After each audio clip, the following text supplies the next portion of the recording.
Oseas 14, versículo del 1 al 9. Vuélvete, oh Israel, al Señor tu Dios, pues has tropezado a causa de tu iniquidad. Tomen con ustedes palabras y vuélvanse al Señor.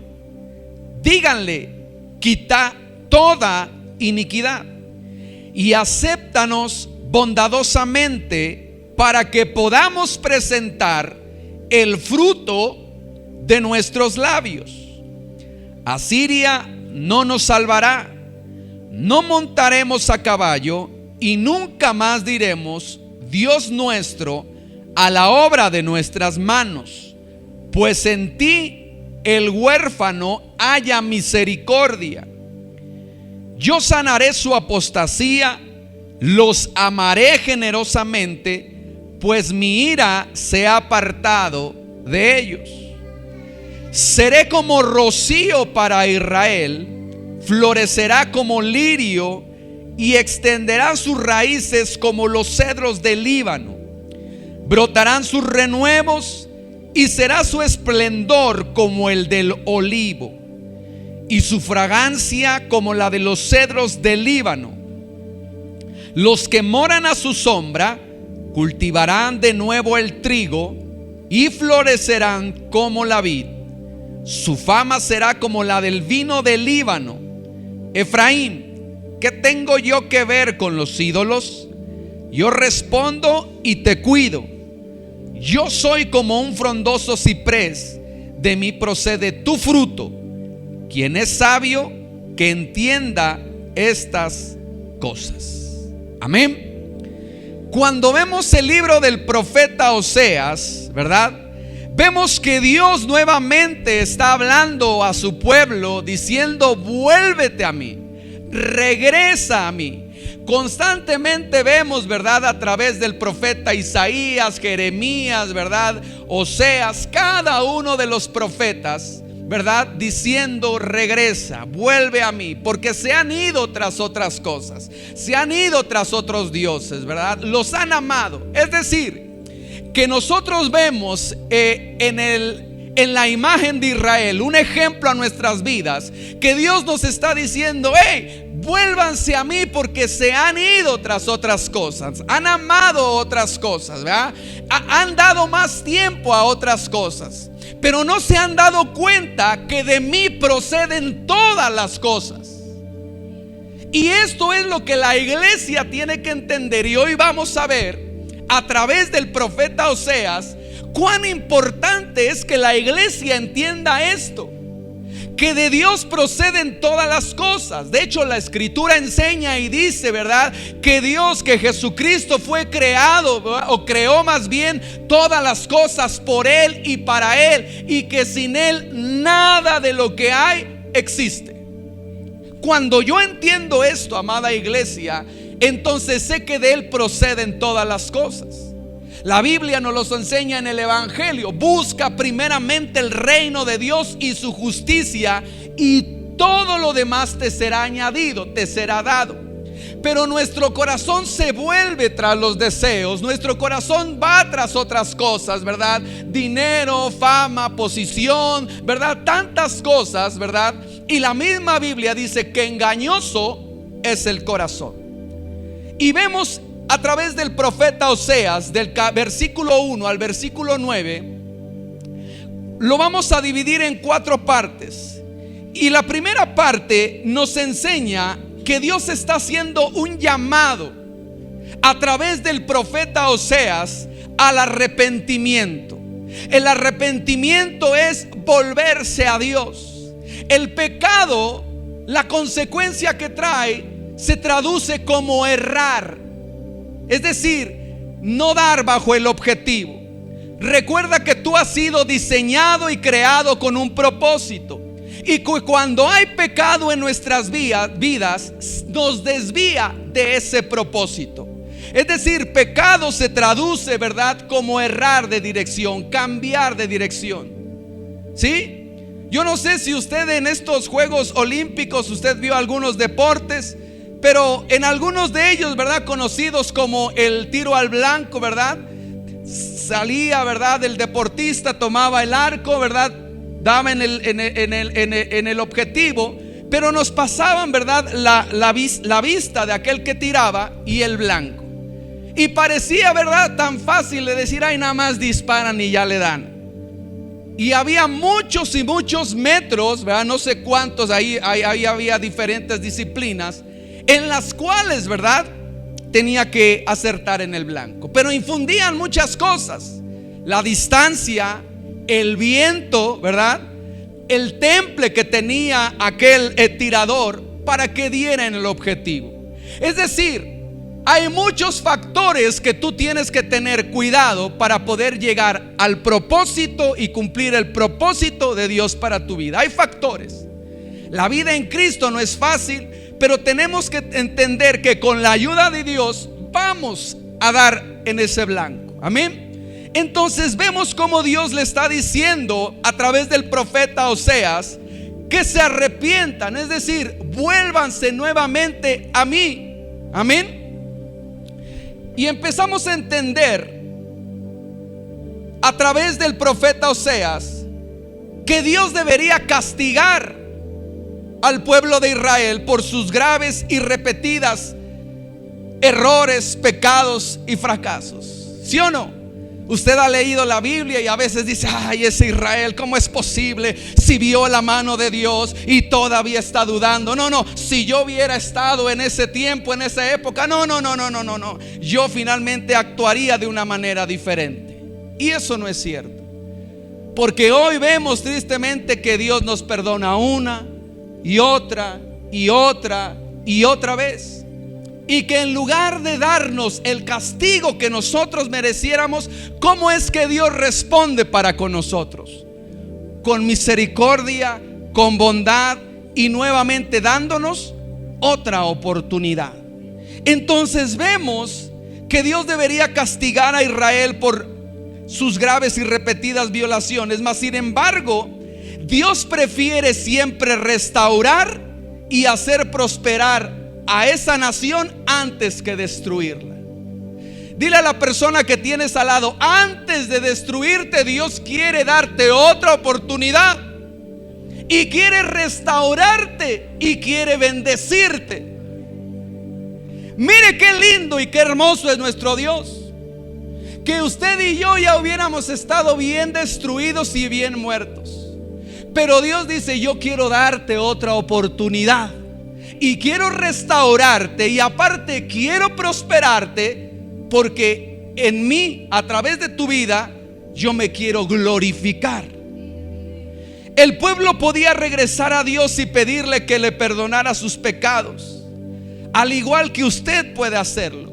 Usted lo sabe, Juan 3:16, porque de tal manera amó que dio a su Hijo unigénito, para que todo aquel que en Él cree no se pierda, mas tenga vida eterna. Ese no se pierda, decir, ¿cómo es que no me pierda? Es que tiene que ver un castigo, porque nos dice que la paga del pecado es muerte. Entonces, a través del profeta dice Isaías, yo no quiero la muerte del malvado, yo no quiero que el malvado muera. Lo que yo quiero es que se arrepienta y se vuelva a mí, porque yo quiero sanarlo, restaurarlo y prosperarlo. ¿Está conmigo? Entonces entendamos que cuando nosotros llevamos una vida de pecado, antes de la destrucción, Dios da una oportunidad de decir, vuélvete a mí. El perdón comienza cuando vemos lo destructivo que puede ser el pecado y lo insignificante que es vivir sin Dios. Yo sé que más de uno de nosotros ha experimentado los daños del pecado, las consecuencias de haber pecado. David lo experimentó, ¿verdad? Cada uno de sus siervos experimentó el daño que hace el pecado, y que muchas de las veces no trae nada provechoso. ¿Está conmigo? ¿O qué le ha traído de beneficio el pecado o el vivir sin Dios? Si alguien me dice, yo he sido beneficiado porque desde que pequé, mira, me va muy bien. A la larga o finalmente causa ¿qué? Una destrucción. Pero después vemos que tenemos que reconocer que no podemos salvarnos a nosotros mismos y que nuestra única esperanza es la misericordia de Dios. Amén. Él es misericordioso y amoroso y quiere restaurarnos, y del mismo modo que quiso restaurar a Israel. Amén. Ahora, ¿para qué quiere restaurarnos? Cuando lo vemos en el libro del profeta Oseas, que él dice, ¿verdad? Pues ha tropezado a causa de su iniquidad. Han caído, están en una condición, ¿verdad?, de fracaso, de derrota, de enfermedad. El pecado los ha llevado a esa condición, pero yo quiero restaurarlos. Y dice que tenemos que tomar la iniciativa. ¿A quién? Nosotros. Y dice: tomen con ustedes palabras y vuelvan al Señor y dígale: quita toda nuestra iniquidad. Alguien que está arrepentido toma la iniciativa, ¿verdad? Y dice: Señor, he fallado, Señor, he pecado, Señor, he cometido esto, Señor. Aquel que entró, ¿verdad?, junto con el fariseo, dice que ni siquiera pudo levantar la mirada porque le dijo, solamente decía: sé propicio a mi pecador. O sea, soy tan pecador que ni siquiera puedo levantar en tu casa la cabeza, ni siquiera soy digno de poder entrar. Solamente te digo: sé propicio a mi pecador. Ayúdame, Señor.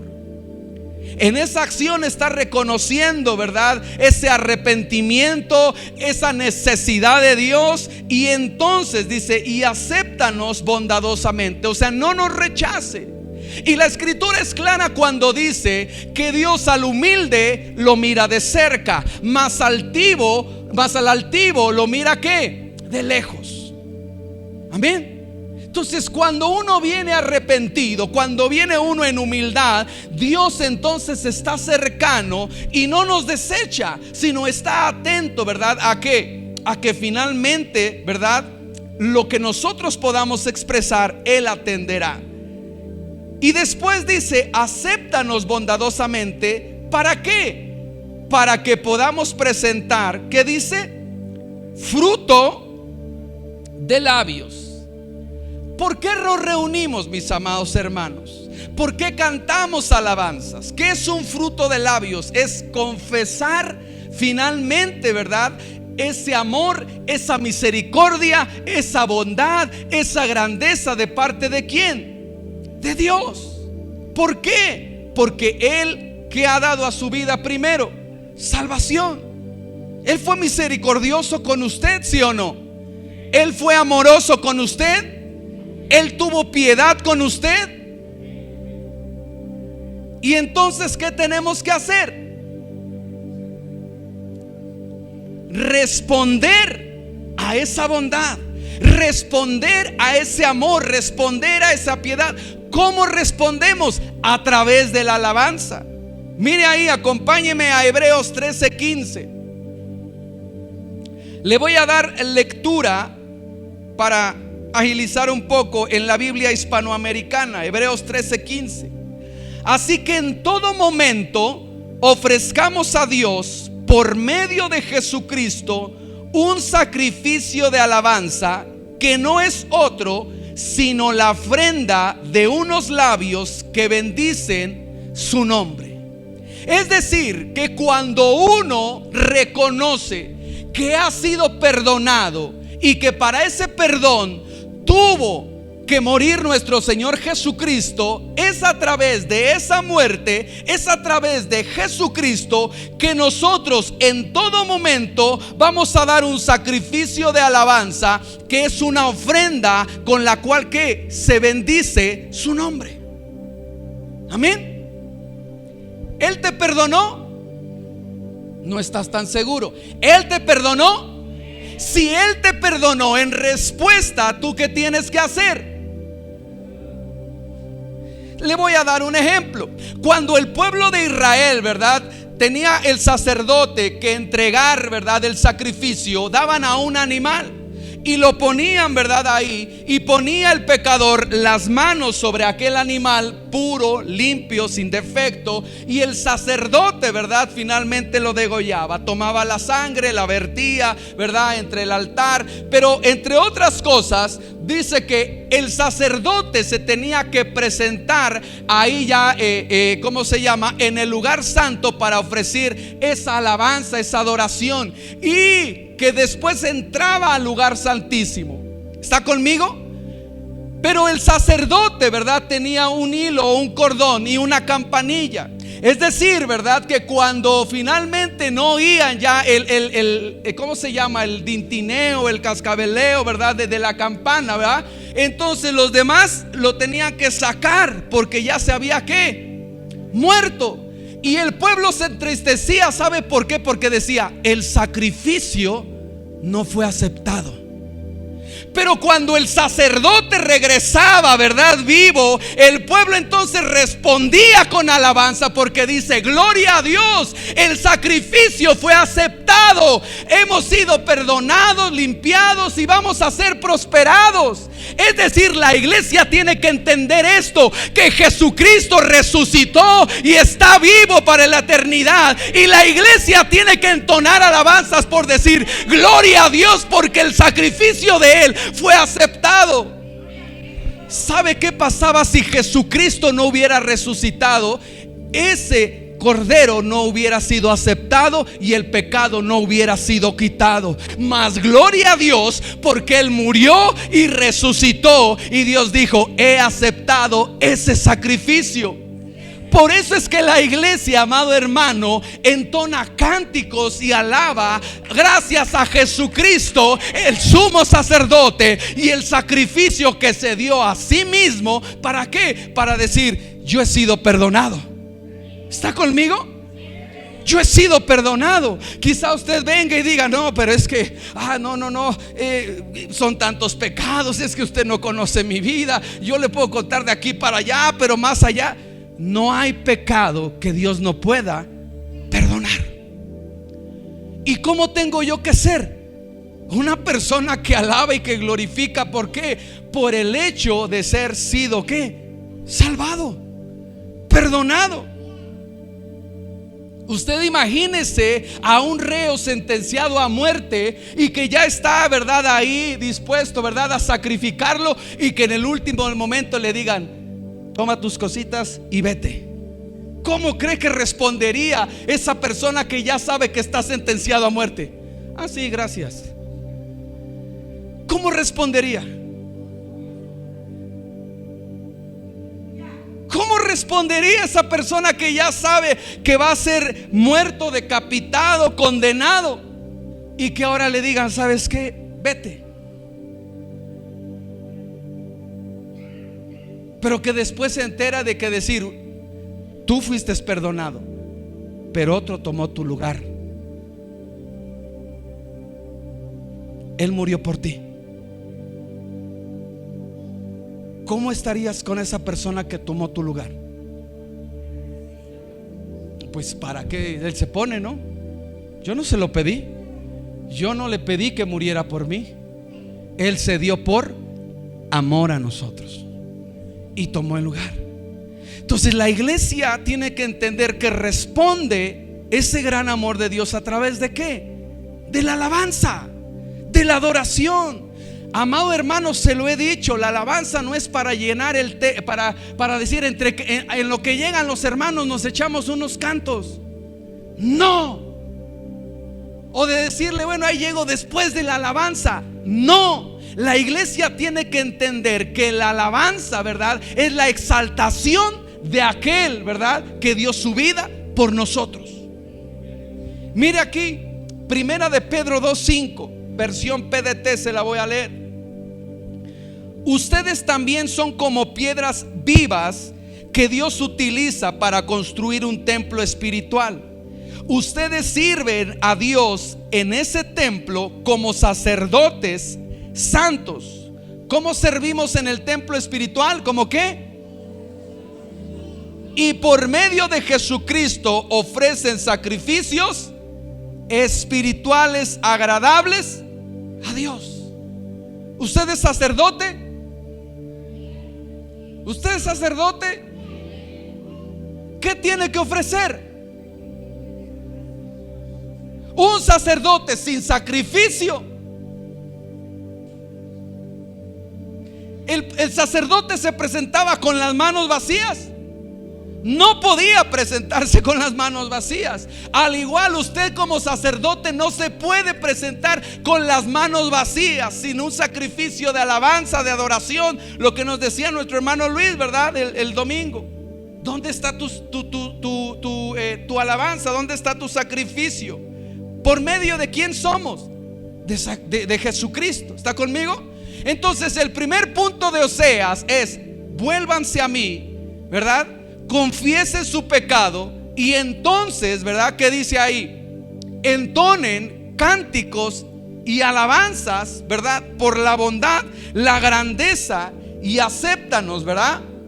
Ahora, ya volvimos a Dios. Él nos aceptó. ¿Qué más sigue, pastor? Después dice ahí: Asiria no nos salvará. No montaremos a caballo y nunca más diremos: Dios nuestro, a la obra de nuestras manos, pues en ti el huérfano halla misericordia. ¿Qué representa Asiria? Diga conmigo: representa la fuerza propia. Es decir, una vez que regresamos a Dios con todo nuestro corazón, van a venir a nuestras vidas procesos, van a venir a nuestras vidas adversidades, van a venir a nuestras vidas dificultades. ¿Y qué Dios espera de ti? Que te apoyes en el poder de su fuerza y no que te apoyes en el poder de tu fuerza. ¿Cuántas veces, verdad? La parte cuando andamos en el mundo, pues cada quien se rasca como puede, ¿verdad? El que tiene uñas, que se rasque a sí mismo, ¿verdad? Yo voy a salir adelante, yo por mi propia fuerza, yo a ver cómo le hago, yo. Cuando vienes a Dios, te dice: no son tus fuerzas, no es tu capacidad, y vas a tener que aprender a apoyarte y a confiar en mí. He visto, como se le dice, un patrón, podría llamarle así, en las personas, voy a ponerle quizá de la tercera edad, en el cual, ¿verdad? Vemos que ya han tenido quizá algunas caídas, algunos tropiezos, ¿verdad? Por el año, por la parte de las fuerzas. Y el doctor le dice: es necesario que use bastón. E inmediatamente, ¿verdad?, viene esa parte de decir: no lo necesito, y yo no lo quiero, y yo estoy fuerte, a mí no me hace falta. Y empieza, ¿verdad? Y decía: oiga, pero es necesario. Porque ¿qué es un bastón? Un apoyo en donde ahí vas a depositar esa fuerza y te va a dar ¿qué? Seguridad, confianza. ¿A qué? Al caminar. Israel está diciendo: no nos vamos a apoyar otra vez en Asiria. Cada vez que Israel traía una adversidad, iba con Egipto y le decía: échanos la mano, Faraón, con caballos, con tu ejército. Y Dios diciéndole: no te apoyes en Egipto. Venían los asirios, ¿verdad? Y vamos a pedir a los asirios que nos ayuden. Vamos a decirle, ¿verdad?, que nos apoye. Y Dios diciendo: no busques el apoyo, no busques la ayuda en otros. Apóyate en mí, confía en mí, cree en mí. ¿Está conmigo? Una de las cosas que me impactó es que Asiria, ¿verdad? Dice que uno de los fundadores fue Nimrod. Nimrod se conoce o está en Génesis, no se sabe mucho, pero excepto que era un poderoso cazador. Ese poderoso cazador, ¿en quién confiaba? En sus habilidades, en sus fuerzas, en su capacidad. Y él fue uno de los fundadores de Asiria. Cuando el pueblo de Israel, ¿verdad? Dice, no nos apoyaremos en Asiria. Estaba diciendo, ¿verdad? No vamos a volvernos orgullosos. Vamos a confiar en ti. Vamos a aprender a depender de ti. Vamos, Señor, a depositar, ¿verdad? Nuestras cargas para poder, ¿verdad? Caminar como tú quieres, sin tropezarnos, sin caernos. ¿Por qué? Porque tú eres mi seguridad. Tú eres mi roca. Tú eres mi refugio. Lo que le quería decir, ¿verdad? Es que Dios le estaba trasladando a Israel que aprendiera a depender de Él. Por eso es que la vida en Cristo comienza así. Te arrepientes, Dios te perdona, ¿verdad? Pero ahora, ¿sabes qué? Tienes que aprender a depender de Dios. Diga conmigo a la persona que tienes al lado: tienes que aprender a confiar en Dios. Tienes que aprender a confiar en Dios. ¿Verdad? Mi hermano Luis compartió el domingo, ¿verdad? Una predicación, nos habían comentado, wow, algunas personas de Atlisco fue de bendición. Wow, hermano. Sí, pero después vino un ¿qué? Un proceso. Gloria a Dios por los procesos, porque nos hacen madurar, nos hacen crecer. Y a veces ahí está pastora, ¿verdad? Que no, todavía está ahí. Y gloria a Dios, porque es como la madre que se preocupa, ¿verdad? Háblale, escríbele, ora. Y el padre, déjalo. Pero que no déjalo. Tiene que aprender a confiar y a depender en Dios. Es parte del proceso. Es parte de la prueba. Es parte de la maduración. Y así cuando llegamos en la vida en Cristo, mi amado hermano, tienes que entender que va a haber pruebas en donde quizá el pastor no te hable, quizá el pastor, ¿verdad? En esa semana no te habló, pero te está diciendo Dios: aprende a confiar en mí, aprende a conocerme, aprende a abrir tus labios y decir, ¿verdad? Dios, ayúdame, que yo te voy a responder. Oseas, a través de esta declaración, le dice: no nos vamos a apoyar en los sirios, no vamos a pedirle sus caballos, no vamos a montarnos e ir a él. ¿Vamos a qué? Vamos a esperar en ti, Señor. Él le dice aquí: Dios nuestro, mire aquí, dice: nunca más le diremos a la obra de nuestras manos. ¿Qué quiere decir? Nunca más diremos, ¿verdad? Nosotros vamos a salir adelante. No, si Dios quiere, si Dios desea, si así lo quiere el Eterno, finalmente, ¿verdad? Él vendrá con ayuda, con poder, con fuerza. ¿Por qué? Lo dice aquí: pues en ti el huérfano haya ¿qué? Misericordia. ¿Cómo entendemos la parte de un huérfano? Alguien que está desprotegido.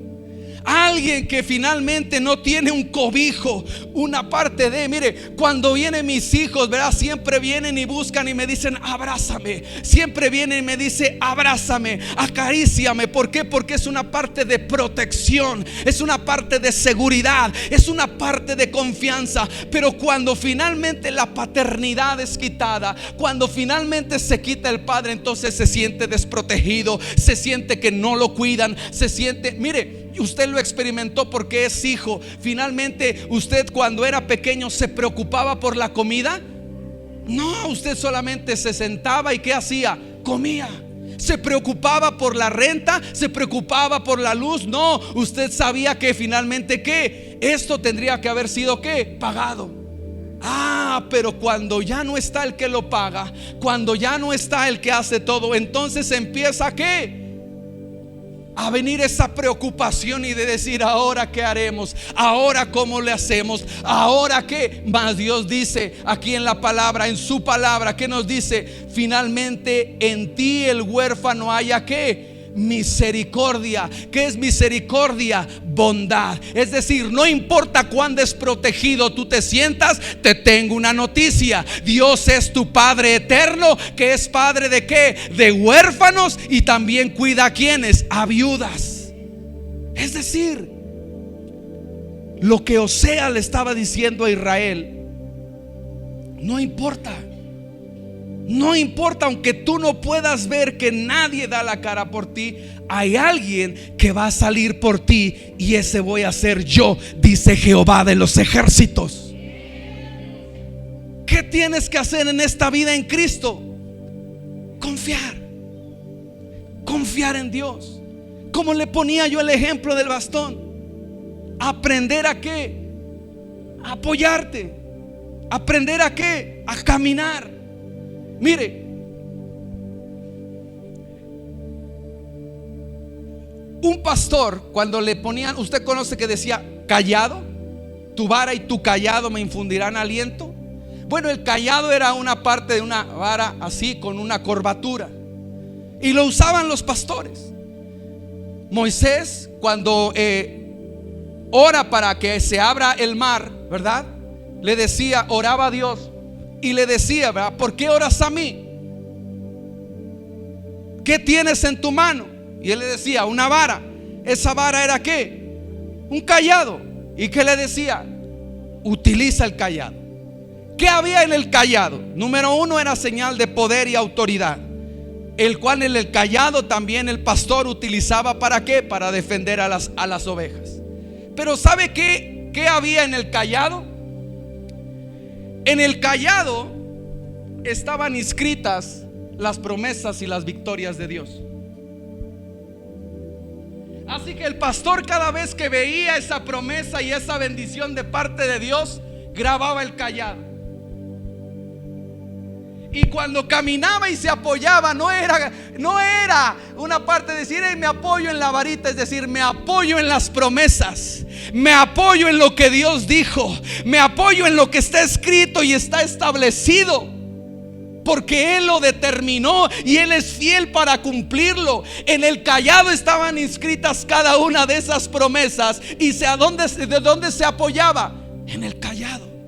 En el caminar de Cristo, tú tienes que tener ese apoyo y de decir a través de la palabra, Dios lo dijo, Dios lo prometió. Amén. En los momentos que atraviesa a veces uno de esa necesidad, de esa adversidad, la palabra de Dios dice, yo no he visto justo desamparado, ni su simiente que mendigue pan. Es decir, sé que hoy viene un tiempo de escasez, de limitación, pero no voy a mendigar pan, porque tengo un Padre en los cielos que va a abrir las ventanas de los cielos y va a derramar bendición en mi vida hasta que sobre y abunde. Pero tienes que aprender a tomar el cayado y confiar en mí. He ayudado a muchas personas de la tercera edad. Y a ver, venga a ser mi hermano Luis. No es de la tercera edad, pero ya camina como el de la tercera edad. Fíjate, y apenas comienzas. Gloria a Dios. Y siempre que quería yo ayudar a una persona, le diga, la agarro mamita, la agarro abuelita. ¿Y qué decía la abuelita? No, yo me agarro, porque cuando yo me agarro, ¿sí? Tengo seguridad y confianza. ¿Está conmigo? Porque si tú me agarras, capaz de que me sueltas, ¿verdad? Pero yo quiero seguir esa seguridad. ¿Sí o no? ¿Usted lo ha experimentado? Ese es Dios. Dios decide, no, yo me agarro, yo me tomo, Señor, yo necesito sentirme seguro. Y ahí es cuando en el caminar de la vida cristiana, mi amado hermano, tienes que aprender a tomarte de la mano de Dios. Tienes que aprender a confiar en Él. No tienes que confiar, ¿verdad?, en tus pensamientos. No tienes que confiar en tus riquezas. No tienes que confiar en tantas cosas. ¿En quién tienes que confiar? En Dios.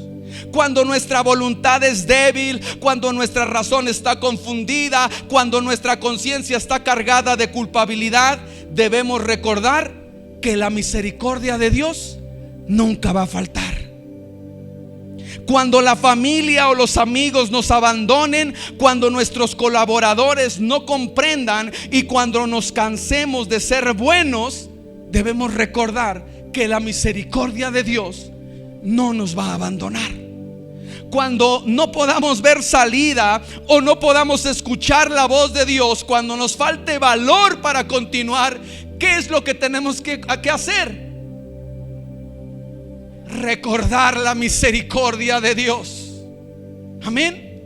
Cuando nuestros defectos nos persigan y la conciencia de nuestros pecados nos abrumen, ¿qué es lo que tiene que usted que hacer?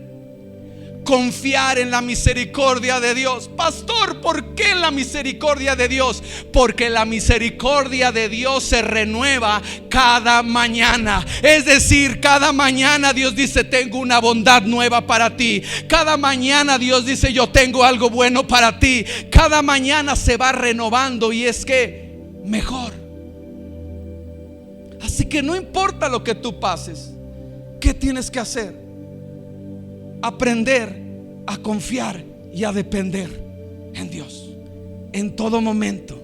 Dios es 4x4, es todoterreno. Él está en cada uno de los momentos de aflicción, de necesidad, en cada uno de ellos. Amén.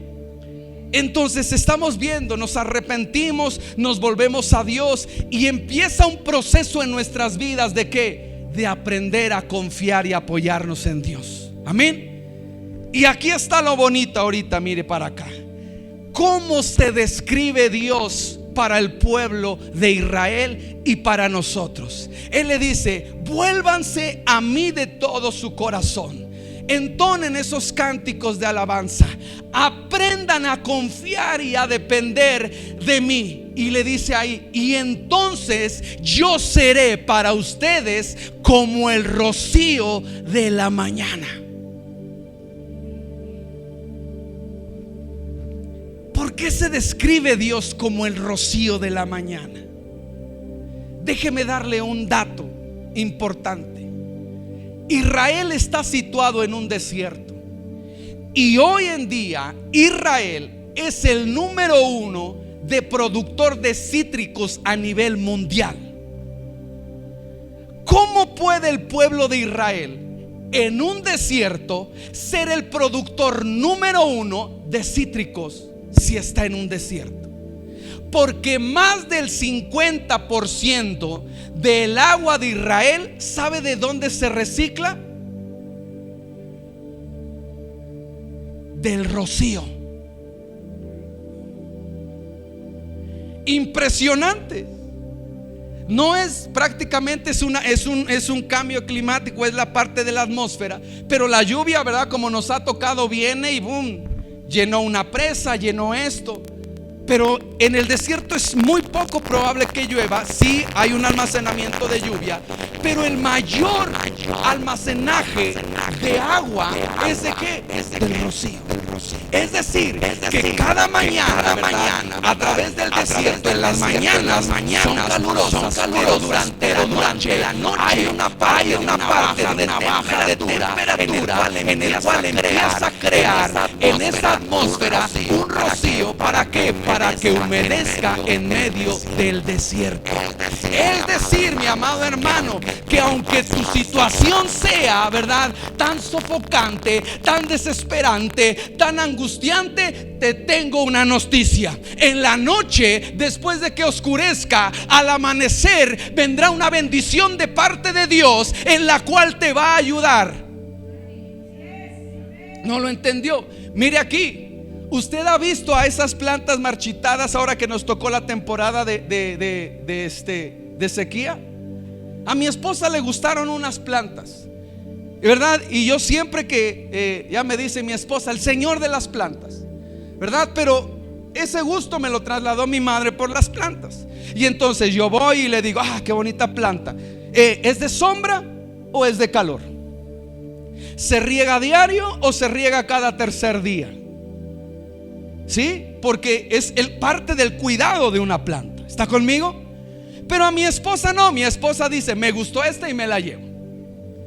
Y entonces, ¿verdad?, se llevó unas hojitas que están ahí, y le digo: oye, tus plantas necesitan regarla diariamente. Y en esta semana, por situación, compromisos, trabajo, esto, se me olvidó regar las plantas. ¿Sabe cómo las encontré? todas dobladas, torcidas, porque no les di un día agua. ¿Cómo te encuentras cuando un día no buscas de Dios? Eres una planta, dice, yo soy como un árbol plantado en la casa del Señor, que extiende sus raíces hacia el agua y que bebe de ahí todos los días. Lo que no se ha dado cuenta la gente y la iglesia es que cuando tú buscas de Dios en lo que tú necesitas, para ese calor abrumador, para esos problemas, para esas adversidades. Y bueno, aquí tú puedes tomar agua, venir, pero imagínate en el desierto. Ahora te traslado, imagínate en el desierto que tú estás pasando, en el momento en donde necesitas una palabra y no hay una palabra, en tu desierto, en tu adversidad, en donde quieres, deseas y no la hay. Y Dios le dice a Israel: yo soy el rocío. Muchos esperan, ¿verdad? Que llueva, ya se ve una nubecita y una esperanza. Pero imagínense en el desierto ver todo despejado, que no haya señal en que pueda llover y decir: no, de aquí para que llueva yo ya voy a estar muerto. Pero Dios dice: yo no dependo de las nubes, simplemente en mí está el poder de cambiar aún el clima, para poder a través del rocío alimentarte y sustentarte en medio de ese desierto. ¿Qué tan poderoso es el rocío, mi amado hermano? Que aun si la temperatura en el desierto baja más de 0 grados, se congela y quema la vegetación. Entonces el rocío tiene que llegar a 0, no tiene que pasarse, para que entonces pueda humedecer las plantas. ¿Y sabe qué? Dios tiene control de eso. Dile a la persona que tienes al lado: no te preocupes, Dios tiene el control de eso. Amén. El rocío en el desierto es la diferencia entre la vida y la muerte. La diferencia. Así que Dios en nuestras vidas es la diferencia entre la vida y la muerte. Separados de Dios, nada vamos a poder hacer. Nosotros estábamos muertos en nuestros pecados, pero gracias a Él nos dio ¿qué? Vida en Cristo Jesús, Señor nuestro. ¿Por qué tiene vida? Gracias al rocío, gracias a Dios. Y usted tiene que entender que si usted no busca y depende de Dios, que es el rocío, simplemente en esos desiertos se va a secar, se va a marchitar y finalmente no va a durar. Y Dios le estaba diciendo a Israel: vuélvete a mí, arrepiéntete, aprende a confiar en mí, porque yo para ti voy a hacer ¿qué? Ese rocío en medio del desierto. Si Israel se arrepentía, entonces Dios salvaría a su pueblo. La sorpresa no es que Dios los sanaría o los amaría. Más bien lo que Dios estaba diciendo, ¿verdad? Que Él iba a ser esa fortaleza para cada una de sus adversidades y de sus situaciones. ¿Sabe por qué el pueblo de Israel decía en la parte de los de Asiria: no nos volveremos como los de Asiria, ni diremos en la obra de nuestras manos confiamos? Porque Israel empezaba a hacer esculturas de idolatría y empezar a adorar a otras cosas que no eran Dios. Desde que salió de Egipto lo hizo.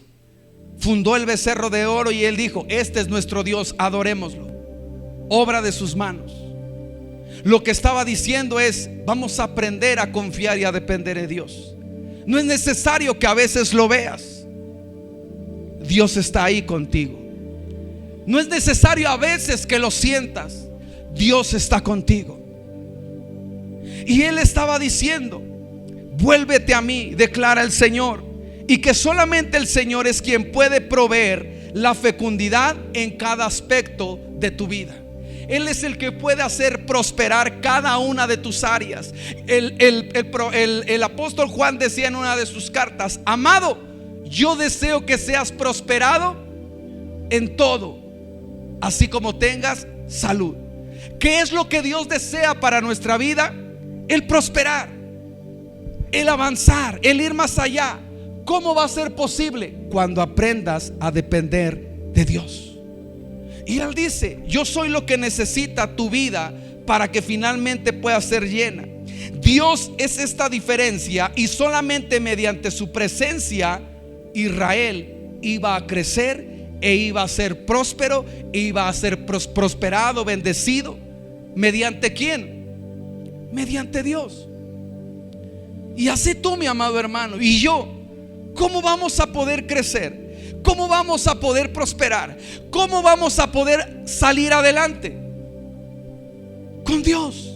Sin Dios nada podemos hacer. Y empieza a dar descripciones que sería como el rocío, pero da, mire aquí, figuras. Le dice el lirio, el cedro del Líbano y el olivo. Tres cosas que Dios destaca que haría, ¿verdad?, como la nación de Israel. ¿Y cómo lo llevaría? Diga conmigo: lirio, cedro y olivo. El lirio blanco de Galilea simboliza belleza y fertilidad. Es decir, Dios le estaba diciendo: yo voy a hacer para ti el rocío, lo que tú necesitas para que tú seas como ese lirio, bello y fértil. Es decir, productivo. ¿Está conmigo? La presencia de Dios, ¿qué hace? Hermosea el rostro. Hermosea el rostro. Amén. Pero también una de las cosas que simboliza el lirio es esa fertilidad. Ahora, y dice: y las raíces del cedro del Líbano simbolizan poder y permanencia. Es decir, le estaba diciendo a Israel: tú vas a ser ese cedro del Líbano, pero para que seas ese cedro del Líbano, tu poder está en mí, y para que tú permanezcas, tienes que estar en mí. ¿Por qué cree que cuando aquella mujer pecó y Jesús le dijo: tus pecados te son perdonados, pero vete y no peques más? Es decir, Dios te perdona, Dios te restaura, pero hay algo en el cual, para que tú mantengas ese milagro, esa sanidad y esa vida, en donde tiene que estar: en Dios.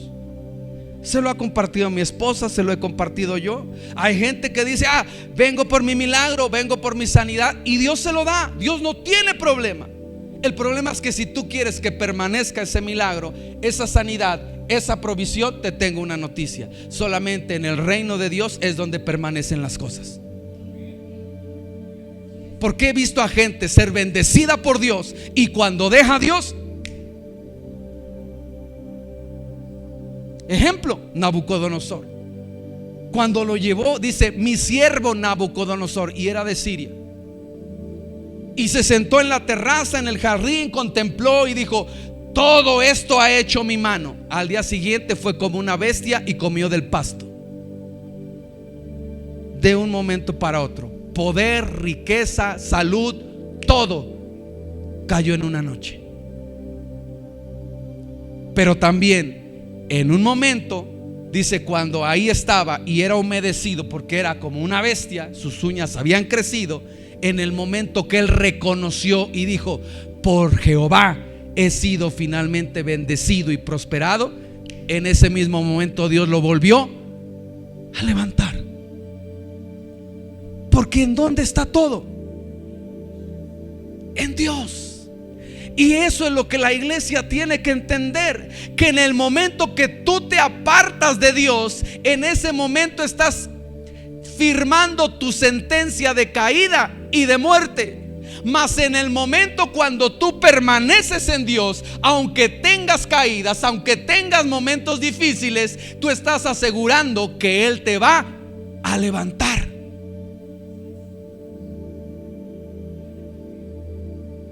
Mire qué tremendo.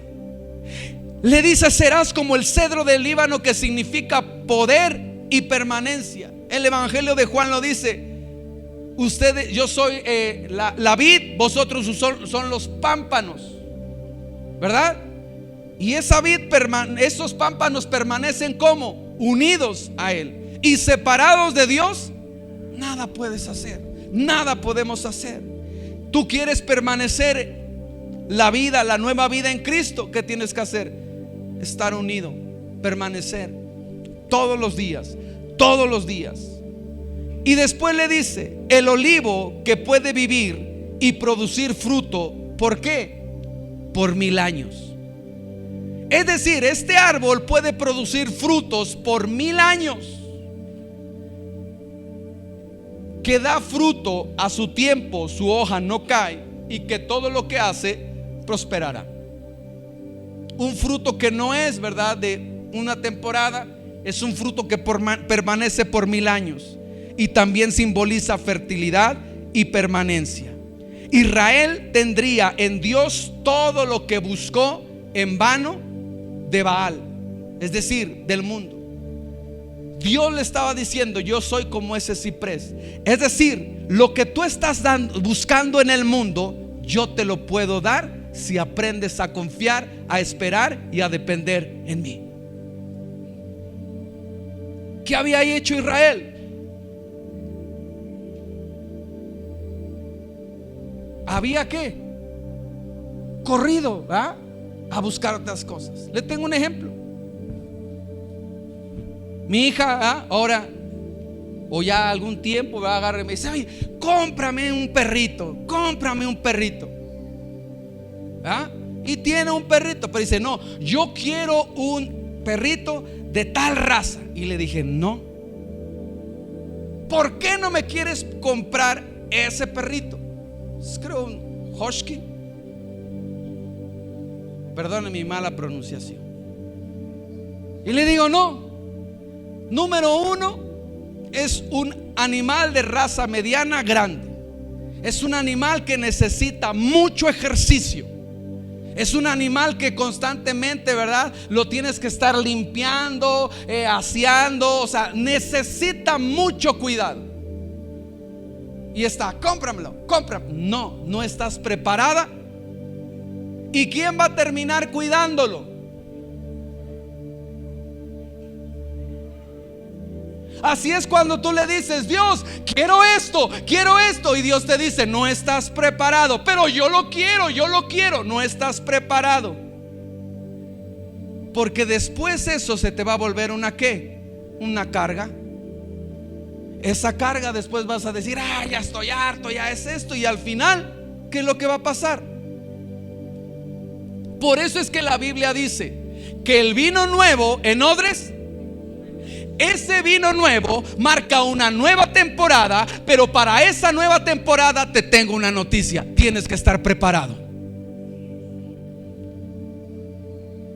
Tú estás pidiendo bendiciones: quiero.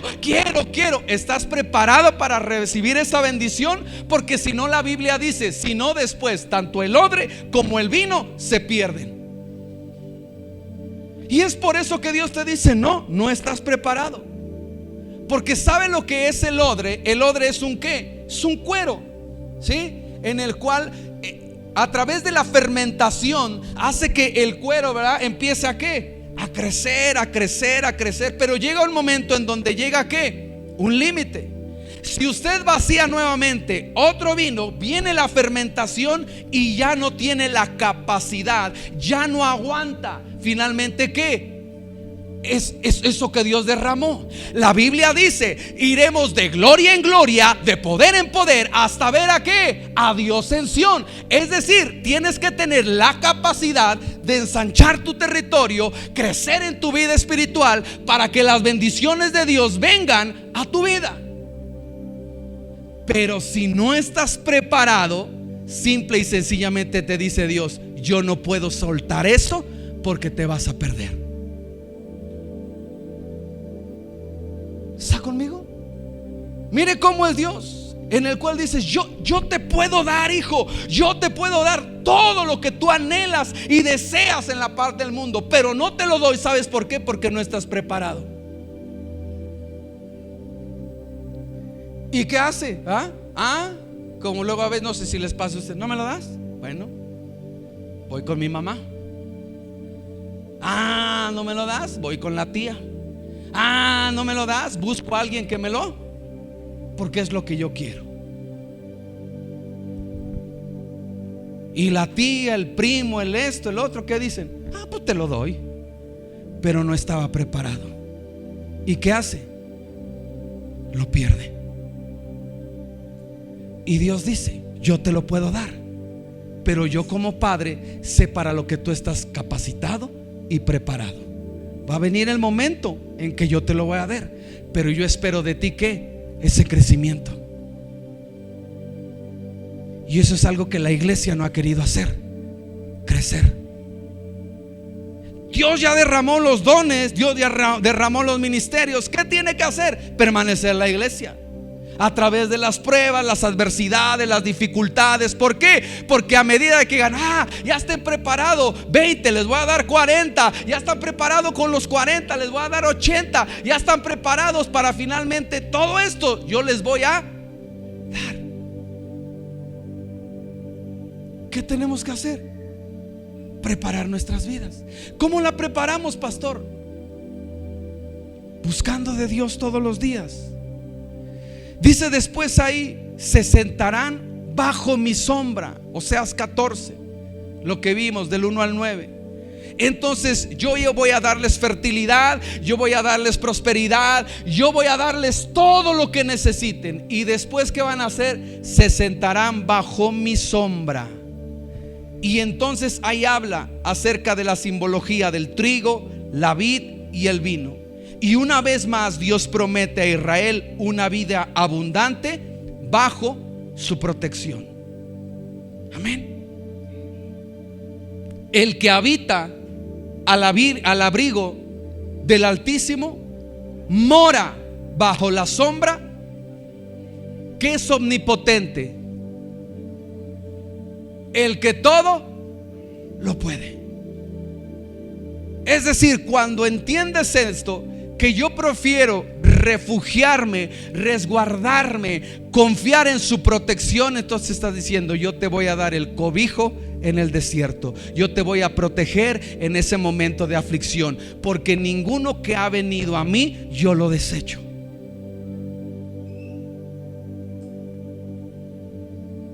¿A dónde preferimos refugiarnos? ¿En Dios o en el mundo? Oseas le estaba diciendo al pueblo de Israel: vuélvete a Dios. No confíes en Asiria. Confía, aprende a confiar en mí.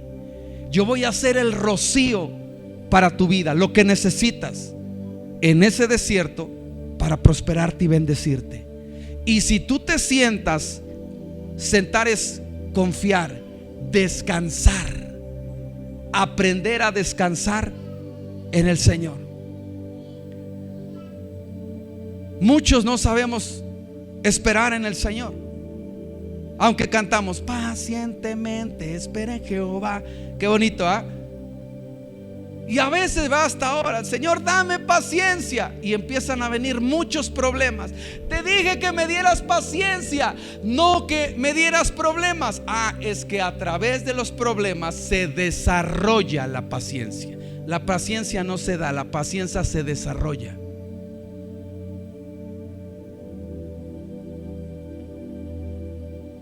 Cuando te sientas, ¿va? No sé usted cómo sea, pero yo muchas de las veces pasa, por ejemplo, en el trabajo. Yo prefiero quedarme sin comer, hacer esto, el otro y acabar el trabajo. No sé si sea yo el único, pero a mí me pasaba eso. No, después comemos. Acabo el trabajo, acabo esto, hacer es esto, el otro. Y hay gente que dice: no, el trabajo ahí va a estar y va a seguir el trabajo, pero yo tengo que aprender ¿a qué? A descansar.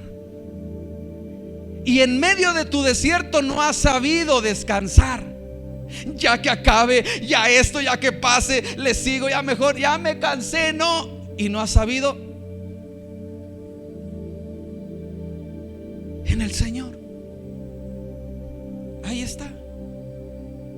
pero yo a la sombra de ti me voy a descansar, me voy a refugiar, y sé que esto tarde o temprano va a pasar, va a acabar.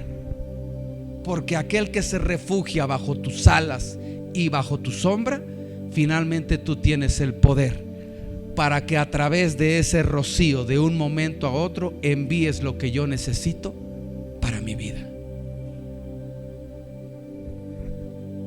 El Señor declara en una manera inolvidable que Él mismo y solo Él es la fuente de vida para Israel.